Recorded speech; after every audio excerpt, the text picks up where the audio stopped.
So hello everyone. So today I'm going to be talking about how you can make a smart business decision in order to grow your business faster and faster. So we're going to be talking about a model called a decision making. This is a really important tool for drawing conclusions, and the model relies on several steps that lead to setting goals and making the right decisions. So first, let's break down the word SMART.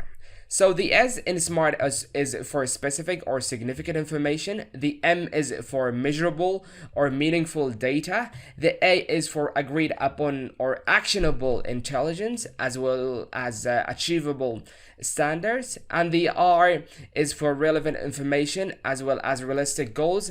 And lastly, the T is for time. And what I mean by time over here is the amount of time needed to make decisions and reach your goal. In order to make a smarter decisions, you should be really clear on who you are, what you want, and where you are going in the business and the goals that you want to achieve. Knowing what directions the business is taking starts with setting goals and creating a powerful strategy. And when opportunity is presented to you, having this information means you can make a smart decision based on knowledge and not just like randomly taking that decisions. So let's go and talk about this model, which is called SMART decision model. This SMART model is a 6-step model, and these are: set clear objectives, lean on your financial insights, rely on evidence, understand your audience, learn from your mistake, create contingency plans.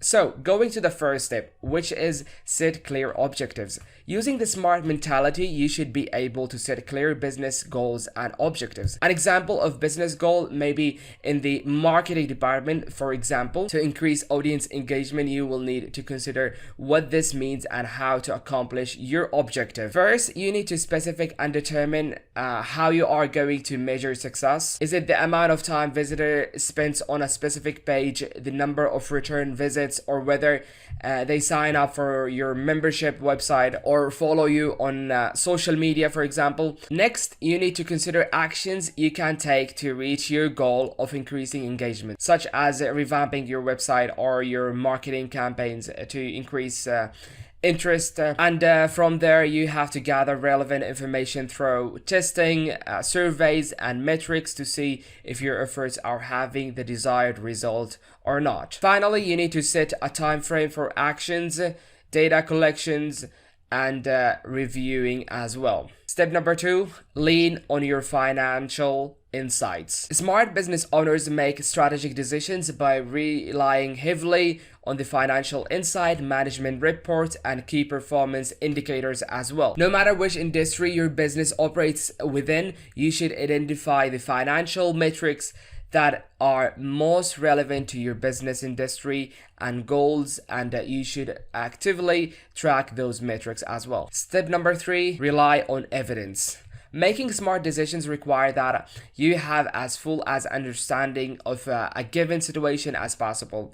In most scenarios, this means collecting data from a variety of sources, and data is really important in making smart decisions, because you're gonna move in your business based on your data, not based on something else. You have to be a data-driven person. Step number 4, understand your audience. In order to speak to your audience in a meaningful and productive way, you have to first understand your audience, understand the mindset of your audience as well. There are several ways to get about accomplish this goal. It is always best to go to the source directly and speak to your audience directly and keep engaging all the time with your audience. And this is why you have to focus with the engaging so much, focusing on groups, comments, for example, reviews, and so forth and so on. You can also track a variety of metrics to get a sense of what your audience like and what your audience dislike based on their responses. Suppose you see a lot of click-through on targeted ads, but very little flow-through once visitors reach your sites.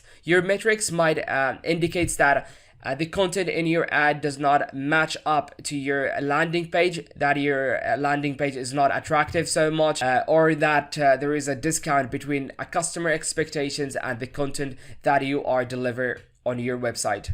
This information can help you discover the problem and determine how best to go about fixing it in order to reach your business goals. Number 5, learn from your mistakes. The beauty of making mistakes, especially if you have done it in a much bigger way, is that you can learn from the failure and make better decisions next time. The same applies from learning from other people's failures. Every undertaking has a learning curve, but mistakes only become failures if you don't learn from them. It is called a decision-making process because you will all the time learn and grow, incorporating experience and information into future goals and decisions, honing the process as you go on. Step number 6, create contingency plans. This is related to risk management actually. The more you know, the better equipped you are to handle any situations with confidence. Making smart decisions that lead to success is ideal, but having a backup plan in place is just good business. You can never account for every potential roadblock or setback, but with a proper education, you have a starting point from which to begin building experience. That's it for this video. I hope you enjoyed. Until the next time, see you next guys.